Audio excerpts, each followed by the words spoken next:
ফেনী ২ আসনের সাবেক সংসদ সদস্য এবং জেলা আওয়ামী লীগের সাধারণ সম্পাদক নিজামুদ্দিন হাজারী সহ ৭১ জন আসামির বিরুদ্ধে গ্রেপ্তারি পরোয়ানা জারি করেছে আদালত।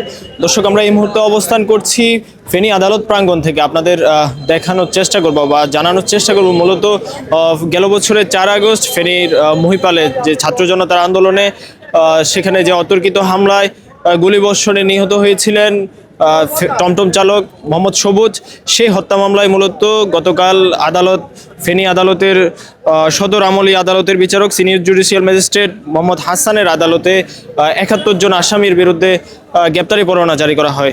আপনাদের যদি দর্শক জানিয়ে রাখতে চাই, এই হত্যাকাণ্ডের ঘটনায় গেল বছরের ১৩ আগস্ট সবুজের ভাই মোহাম্মদ ইউসুফ বাদী হয়ে ফেনী মডেল থানায় একটি মামলা করেছিল। যে মামলায় নিজাম হাজারী ছাড়াও মূলত ফেনী সদর উপজেলা পরিষদের সাবেক চেয়ারম্যান সুসেন চন্দ্র শীল, ফেনী পৌর মেয়র নজরুল ইসলাম স্বপন মিয়াজি সহ যে ৬৫ জনের নাম উল্লেখ, পাশাপাশি আরও ৩০০ থেকে ৪০০ জনকে অজ্ঞাত আসামি করে একটি মামলা করা হয়েছিল। সেই মামলায় মূলত গত ৯ ডিসেম্বর এই হত্যা মামলায় যে একটি ১২৪ জনকে অভিযুক্ত করে আদালতে অভিযোগপত্র বা চার্জশিট জমা দিয়েছিলেন মামলার তদন্তকারী কর্মকর্তা।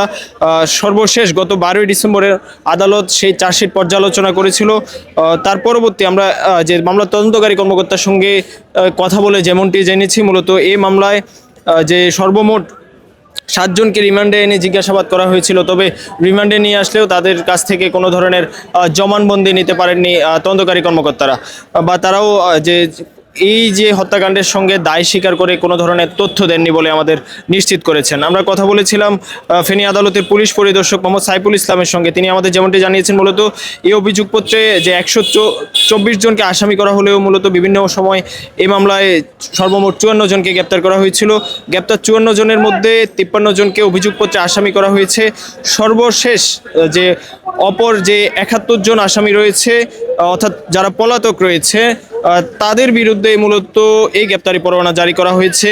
২-১ দিনের মধ্যেই এই যে আসামিদের গ্রেপ্তারি পরোয়ানার বিষয়টি সংশ্লিষ্ট থানায় এই যে গ্রেপ্তারি পরোয়ানার আদেশ পাঠানো হবে বলে ফেনী যে আদালতের পুলিশ পরিদর্শক সূত্র আমাদের নিশ্চিত করেছেন। আপনাদের যদি আরেকটু জানিয়ে রাখতে চাই, এই মামলায় মূলত যে সবুজ হত্যা মামলায় মূলত ফেনী মডেল থানায় যে মামলাটি করা হয়েছিল, সেই মামলায় যে সর্বমোট এজাহার নামীয় ৬৫ জন এবং তদন্তে প্রাপ্ত ৫৯ জন সহ সর্বমোট ১২৪ জনকে অভিযুক্ত করা হয়েছিল। যে এছাড়া মূলত এই মামলায় যে গ্রেপ্তার করা হয়েছিল এজাহার নামীয় ৫ জন এবং সন্দেহভাজন ৪৯ জন সহ মোট ৫৪ জনকে এই মামলায় গ্রেপ্তার করা হয়।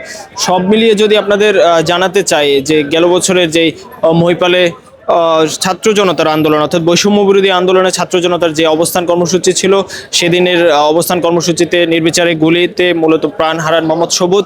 সেই মামলায় মূলত ফেনী সেদিনকার ঘটনায় মূলত ফেনী মডেল থানায় আমরা সর্বশেষ ৬০টি হত্যা মামলা, পাশাপাশি ১৭টি হত্যা চেষ্টা এবং সহিংসতার অভিযোগ এনে মামলা দায়ের করা হয়েছিল।